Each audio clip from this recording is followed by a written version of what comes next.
saat kau berfirman.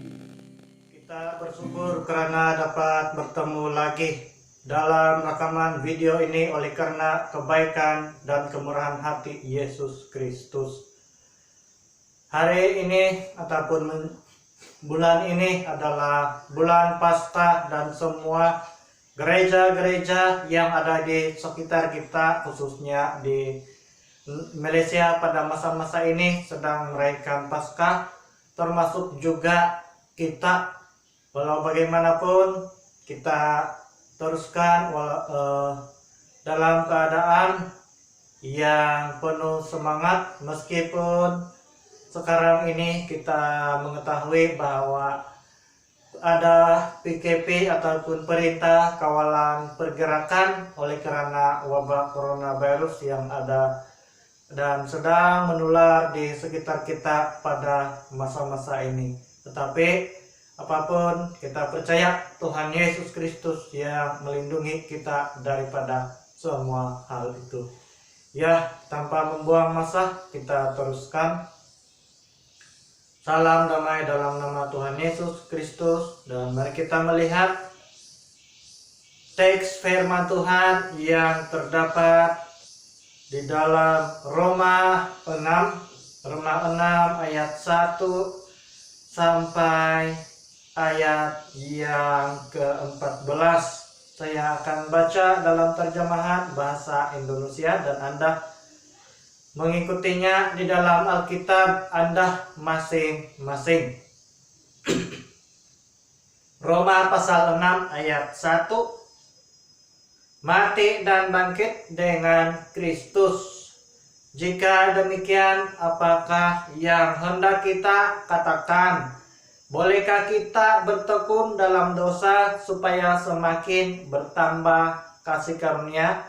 Itu sekali-kali tidak. Bukankah kita telah mati bagi dosa? Bagaimanakah kita masih dapat hidup di dalamnya? Atau tidak tahukah kamu bahwa kita semua telah dibaptis dalam Kristus, telah dibaptis dalam kematiannya? Dengan demikian kita telah dikuburkan bersama-sama dengan Dia oleh baptisan dalam kematian, supaya sama seperti Kristus telah dibangkitkan dari antara orang mati oleh kemuliaan Bapa, demikian juga kita akan hidup dalam hidup yang baru. Sebab jika kita telah menjadi satu dengan apa yang sama dengan kematiannya, kita juga akan menjadi satu dengan apa yang sama dengan kebangkitannya. Karena kita tahu bahwa manusia lama kita telah turut disalibkan, supaya tubuh dosa kita hilang kuasanya, agar jangan kita menghambakan diri lagi kepada dosa. Sebab siapa yang telah mati, ia telah bebas dari dosa. Jika kita telah mati dengan Kristus, kita percaya bahwa kita akan hidup juga dengan Dia.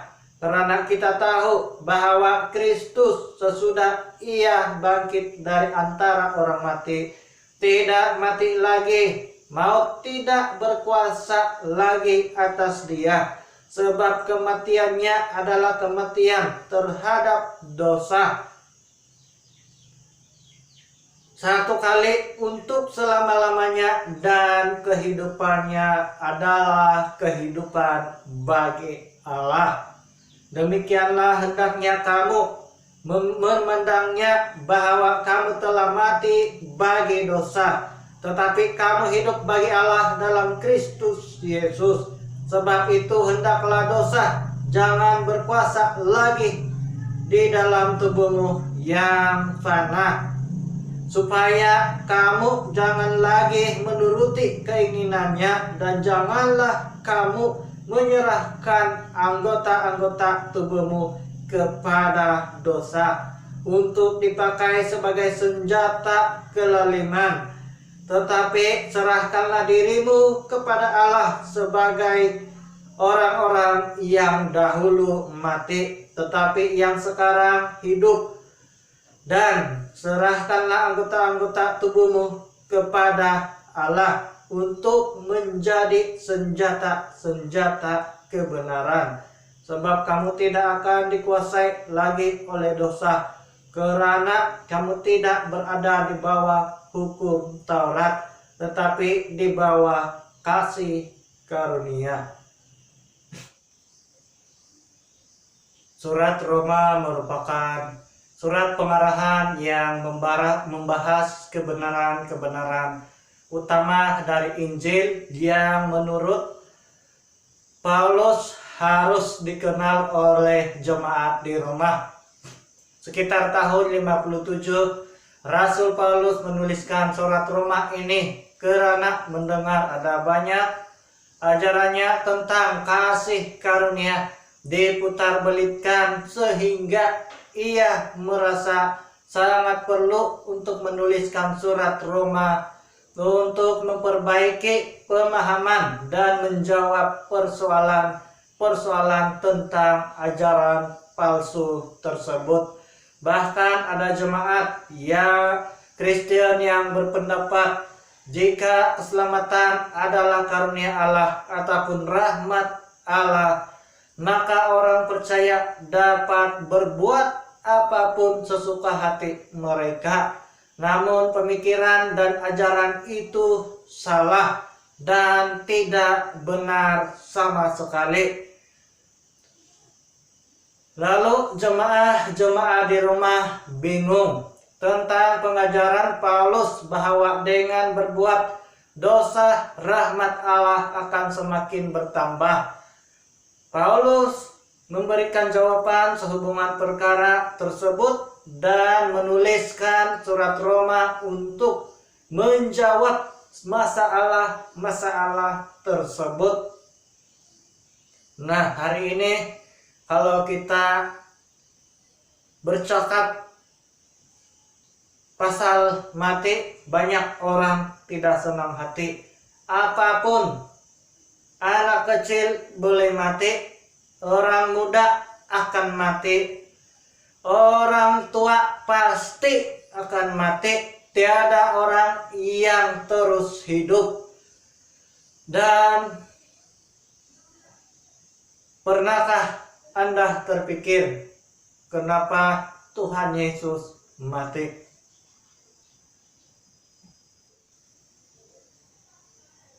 Surat Roma merupakan surat pengarahan yang membahas kebenaran-kebenaran utama dari Injil yang menurut Paulus harus dikenal oleh jemaat di Roma. Sekitar tahun 57, Rasul Paulus menuliskan surat Roma ini karena mendengar ada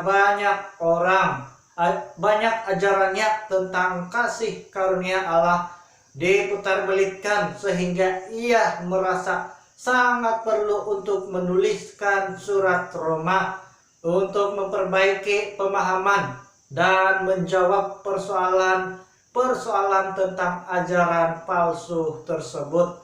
Bahkan ada jemaah yang berpendapat bahwa jika keselamatan adalah karunia Allah, maka orang percaya dapat berbuat apa sahaja sesuka hati mereka. Namun pemikiran dan ajaran itu salah dan tidak benar sama sekali.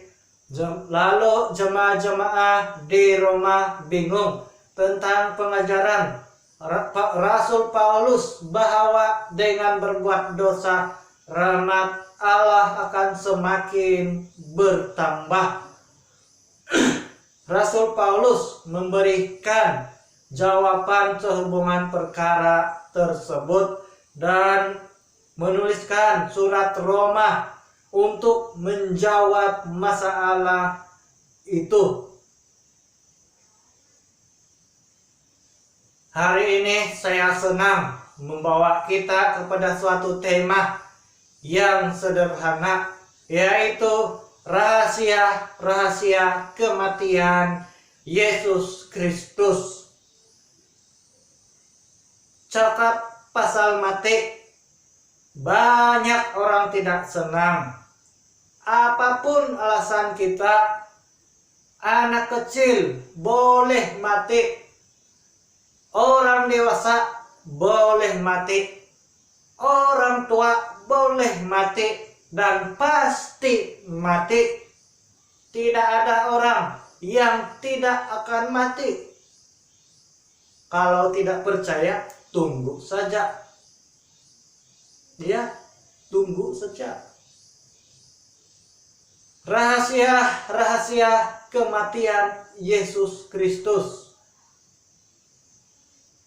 Yesus mati memberikan hidup baru kepada semua umat manusia yang ada di dunia ini. Yesus Kristus memberikan hidup baru kepada manusia, tetapi ada juga sebahagian orang yang menolak kasih karunia kehidupan yang baru yang Tuhan berikan di dalam kehidupan mereka. Namun itu adalah pilihan mereka, dan Tuhan sendiri yang mengatur kehidupan mereka selepas itu. Yang penting di sini rahasia kematian Tuhan Yesus.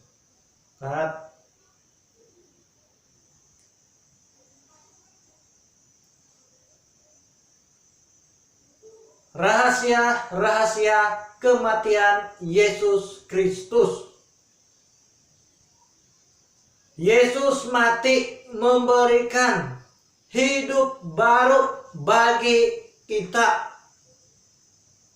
Orang yang percaya kepada Yesus Kristus diberikan hidup yang baru. Kita dapat melihat itu di ayat yang ketiga sampai ayat yang keempat. Firman Tuhan mengatakan demikian di ayat ketiga dan keempat. Atau tidak tahukah kamu bahwa kita semua yang telah dibaptis dalam Kristus telah dibaptis dalam kematiannya? Dengan demikian kita telah dikuburkan bersama-sama dengan Dia oleh baptisan dalam kematian, supaya sama seperti Kristus telah dibangkitkan dari antara orang mati oleh kemuliaan Bapa, demikian juga kita akan hidup dalam hidup yang baru.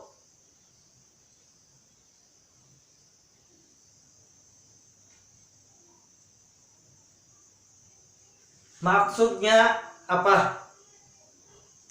Setelah kita mengaku Tuhan Yesus, sebelum kita dibaptis dan kita mengaku Tuhan Yesus sebagai Tuhan dan Juru Selamat kita mengambil keputusan untuk bertobat dan minta diri dibaptis. Nah, setelah kita dibaptis, kita mendapat kehidupan yang baru di dalam Yesus Kristus. Hidup kita itu telah diperbaharui.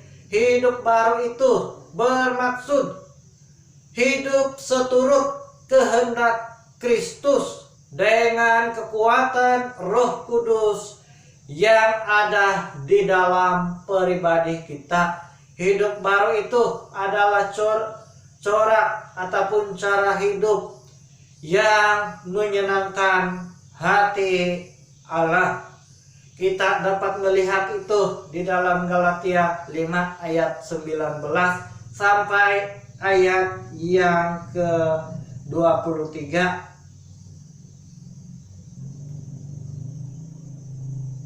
Galatia 5 ayat 19 sampai ke-23. mengatakan demikian, perbuatan daging telah nyata, yaitu percabulan, kecemaran, hawa nafsu, penyembahan berhala, sihir, perseteruan, perselisihan, iri hati, amarah, kepentingan diri sendiri, percederaan, roh pemecah, kedengkian, kemabukan, pesta pora, dan sebagainya. Terhadap semuanya itu kuperingatkan kamu, seperti yang telah kubuat dahulu, bahwa barang siapa melakukan hal-hal demikian, ia tidak akan mendapat bagian dalam kerajaan Allah. Tetapi, nah ini yang penting, yang kita baca sebentar tadi adalah cara hidup kita yang belum diperbaharui oleh Yesus Kristus, ataupun cara hidup kita yang lama yang belum dibarui oleh Tuhan Yesus Kristus. Ayat ke-22, tetapi buah roh ialah kasih, sukacita, damai sejahtera, kesabaran, kemurahan, kebaikan, kesetiaan, kelemah lembutan, penguasaan diri. Tidak ada hukum yang menentang hal-hal itu. Nah, nyata di sini dalam pembacaan sebentar tadi ada cara hidup yang lama dan ada cara hidup yang baru. Kedua-duanya bertentangan.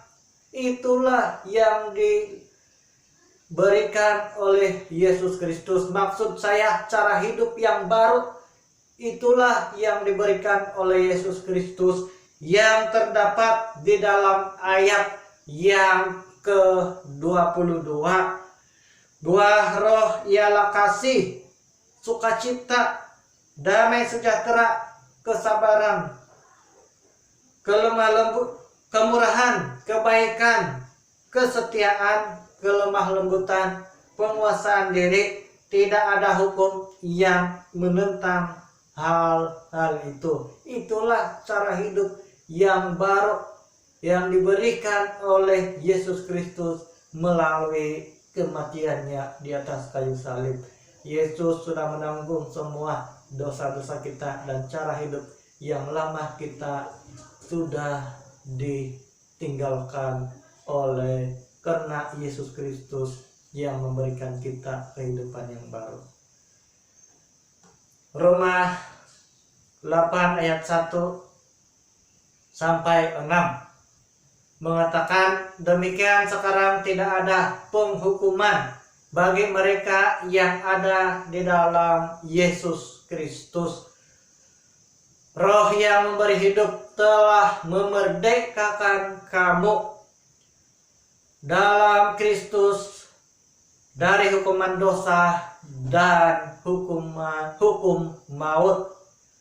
Sebab apa yang tidak mungkin dilakukan hukum Taurat, karena tak berdaya oleh daging, telah dilakukan oleh Allah dengan jalan mengutus anaknya sendiri dalam daging, yang serupa dengan daging yang dikuasai dosa. Karena dosa, ia telah menjatuhkan hukuman atas dosa di dalam daging, supaya tuntutan hukum Taurat digenapi di dalam kita yang tidak hidup menurut daging tetapi menurut roh. Sebab mereka yang hidup menurut daging memikirkan hal-hal dari daging. Mereka yang hidup menurut roh memikirkan hal-hal yang dari roh. Karena keinginan daging adalah maut, tetapi keinginan roh adalah hidup dan damai sejahtera. Lalu bagaimana, apa yang harus kita lakukan di dalam kehidupan kita setelah kita diberikan oleh Tuhan Yesus Kristus hidup yang baru melalui kematiannya di atas kayu salib, dan ia bangkit pada hari yang ketiga? Jadi panggilan Tuhan bagi kita adalah menyerahkan anggota-anggota tubuh untuk melakukan perbuatan-perbuatan yang baik, yang menjadi berkat buat orang lain dan yang memuliakan Tuhan. Roma 6 ayat 13 kita dapat melihat di teks tersebut.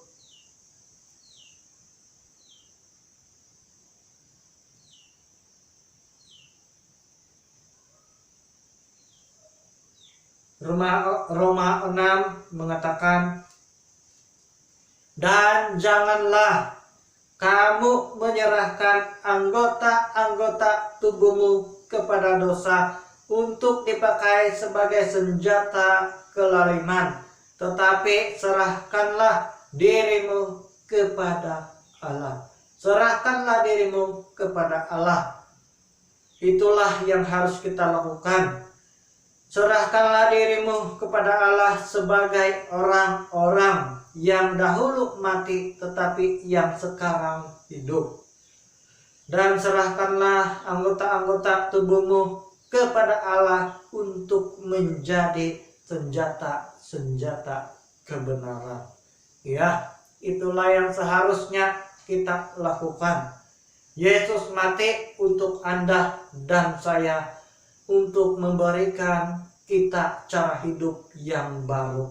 Kita dapat memiliki cara hidup yang baru itu di dalam Yesus Kristus dan oleh kekuatan Roh Kudus yang sentiasa memimpin kita pada waktu kita lemah dan tidak berdaya untuk melayani Tuhan. Ya, yang kedua, apa rahasia kematian Tuhan Yesus Kristus? Yesus mati membebaskan kita dari dosa. Ayat ke-7. Sebab siapa yang telah mati, ia telah bebas dari dosa. Jadi jika kita telah mati dengan Kristus, kita percaya bahwa kita akan hidup juga dengan Dia. Ya, kita sangat berbahagia karena kita dibebaskan dari dosa oleh kematian Tuhan Yesus Kristus lagi, sehingga kita dapat meninggalkan cara hidup yang lama yang berdosa itu. Lalu mungkin Anda bingung, apa itu dosa? Apa akibat dosa? Kita semua telah dibebaskan dari dosa. Dosa itu adalah pelanggaran terhadap segala perintah Allah. Segala yang jahat adalah dosa. Sepatutnya kitalah sendiri yang menerima hukuman itu karena kita yang berdosa. Tetapi Yesus Kristus yang menanggung dosa itu demi keselamatan kita, dan kita tidak dihukum di dalam api neraka, dan kita dapat dibebaskan daripada maut. Dosa itu memperhabahkan manusia. Dosa itu penguasa yang kejam di dalam kehidupan manusia dan menghancurkan manusia. Dosa itu memutuskan hubungan manusia dengan Allah, sehingga manusia tidak tahu lagi jalan untuk kembali kepada Tuhan.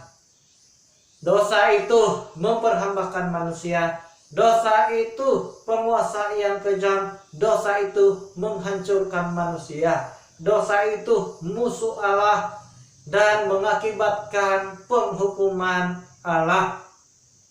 Upah dosa ialah maut, ataupun kehilangan hubungan yang baik dengan Allah selama-lamanya dan berada di dalam penderitaan api neraka selama-lamanya. Yohanes 8 ayat 36 mengatakan, jadi apabila anak itu memerdekakan kamu, kamu benar-benar merdeka. Kita telah dimerdekakan oleh Yesus Kristus daripada perhambaan dosa. Kita telah dibebaskan oleh Tuhan Yesus Kristus daripada belenggu dan akibat dosa. Dosa bukan lagi Tuhan kita. Ketika kita mati bagi dosa, maka hubungan kita dengan dosa pun berubah dan tidak akan pernah sama lagi seperti sebelumnya. Dosa tidak memiliki kuasa atas kita lagi, karena kita ini telah menjadi milik Yesus Kristus. Kalau demikian, kita yang mati terhadap dosa tidak hidup untuk diri sendiri, tetapi taat kepada Kristus sehingga hidup bagi kemuliaan Allah. Roma 6 ayat 5 sampai 6 mengatakan, sebab jika kita telah menjadi satu dengan apa yang sama dengan kematiannya, kita juga akan menjadi satu dengan apa yang sama dengan kebangkitannya. Karena kita tahu bahwa manusia lama kita telah turut disalibkan, supaya tubuh dosa kita hilang kuasanya, agar jangan kita menghambakan diri lagi kepada dosa. Kita bukan lagi hamba dosa. Anda dan saya bukan lagi hamba dosa, karena Anda dan saya adalah milik Yesus Kristus. Yesus Kristus telah mengalahkan kuasa dosa dan membebaskan Anda dan saya daripada belenggu dosa.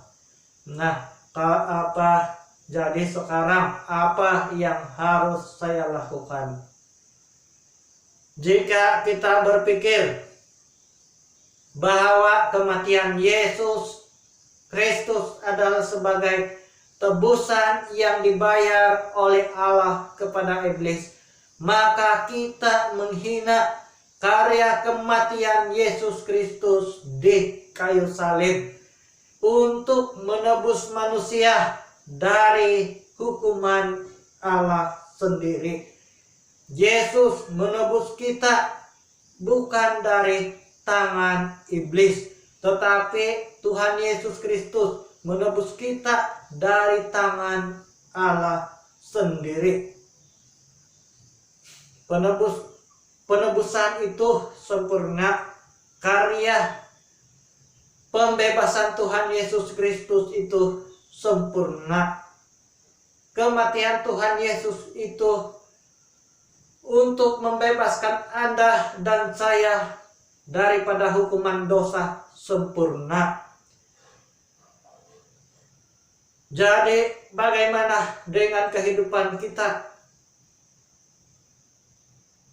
Jika kita berpikir kita tidak dapat bebas dari dosa, maka karya kematian Yesus Kristus tidak berarti apa-apa bagi kehidupan kita. Kalau kita berpikir, sudah mau bertobat sekarang ini lebih ini terbiasa sudah begini dari dulu. Kalau kira-kira seperti itu, kita berkata ataupun berpikir kira-kira seperti itu, tapi kita adalah orang Kristen, tidak ada gunanya karya kematian Yesus. karya kematian Yesus Kristus bagi kehidupan kita sia-sia kalau kita berpikir seperti itu di dalam hidup kita. Tuhan Yesus sudah memberikan kita kebebasan, kuasa untuk bebas dari dosa karena kuasa Yesus Kristus yang membebaskan kita sendiri daripada belenggu dan perhambaan dosa. Bahkan kita dibebaskan oleh Yesus Kristus juga daripada maut. Maut tidak lagi berkuasa atas Yesus dan kita, karena kita adalah milik Yesus Kristus yang adalah Tuhan yang sempurna dan tidak tertakluk oleh kematian. Lalu apa yang harus saya lakukan di dalam kehidupan ini? Satu perkara yang sangat penting, tidak ada alasan kita berkata saya tidak dapat bebas dari dosa dan tidak dapat bertobat. Di ayat ke-6 mengatakan di sana kita telah bebas dari dosa karena kematian Yesus. Yang berikutnya rahasia kematian Yesus Kristus. Yesus bangkit menunjukkan kesempurnaannya sebagai Allah. Ayat ke-9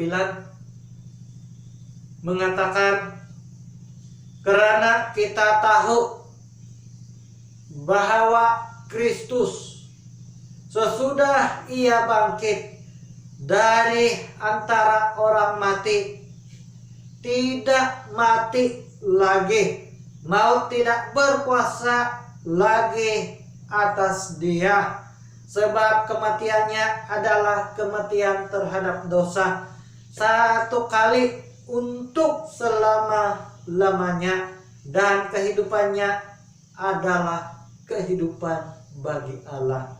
Dikatakan di sana satu kali untuk selama-lamanya. Yesus mati satu kali untuk manusia, untuk Anda dan untuk juga saya. Yesus mati hanya satu kali, tidak dua kali. Karena cukup satu kali di dalam kehidupan manusia. Karena kematiannya itu berkuasa dan luar biasa sehingga dapat membebaskan kita dan kita mengalami kehidupan yang baru. Nah, dalam hal ini Tuhan Yesus Kristus menunjukkan keilahiannya ataupun kesempurnaannya sebagai Allah. Itulah ia hanya satu kali saja mati dan ia bangkit pada hari yang ketiga, dan semua karya itu telah disempurnakan satu kali di dalam kehidupan manusia, baik di alam maut, baik yang semua yang ada di bumi ini. Tidak ada yang dapat menakluk dan menghalangi Tuhan Yesus untuk bangkit kembali, hidup kembali, dan bersama-sama dengan murid-murid Yesus kembali setelah beberapa waktu ia bangkit daripada kematian. Yesus tidak disalibkan kedua kali. Yesus tidak disalibkan kedua kali untuk menebus kita dari dosa. Sama sekali tidak akan terjadi. Yesus mengatakan segala sesuatu sudah selesai, menandakan bahwa semua perkara kejahatan manusia, kuasa maut, kuasa iblis, semuanya itu telah diselesaikan sempurna oleh Tuhan Yesus Kristus.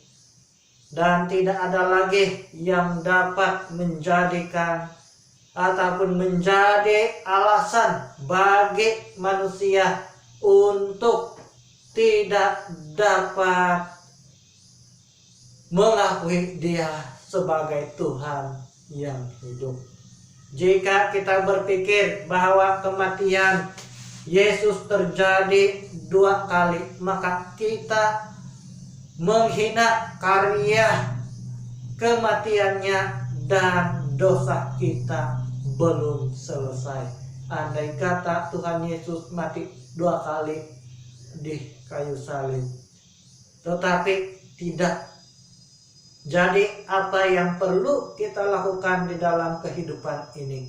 Apa yang perlu kita sadari di dalam kehidupan kita pada masa ini? Sepenat kita menyambut Paskah pada minggu ini ataupun bulan ini, apakah Anda mau digunakan pakai oleh Tuhan sebagai senjata kebenarannya? Apakah Anda mau menyerahkan hidup kepada Tuhan sebagai alat untuk kemuliaan namanya? Kalau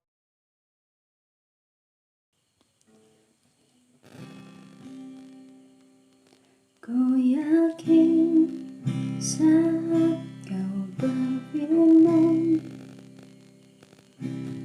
ku menang saat kau bertindak. Hidupku hanya ditentukan oleh perkataanmu.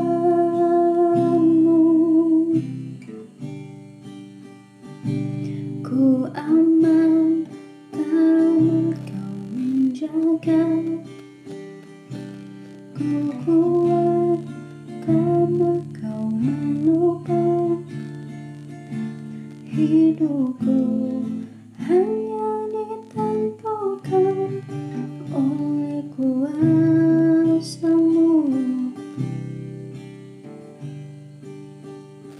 Bagi Tuhan tak ada yang mustahil. Bagi Tuhan tak ada yang tak mungkin. Mukjizatnya disediakan bagiku. Ku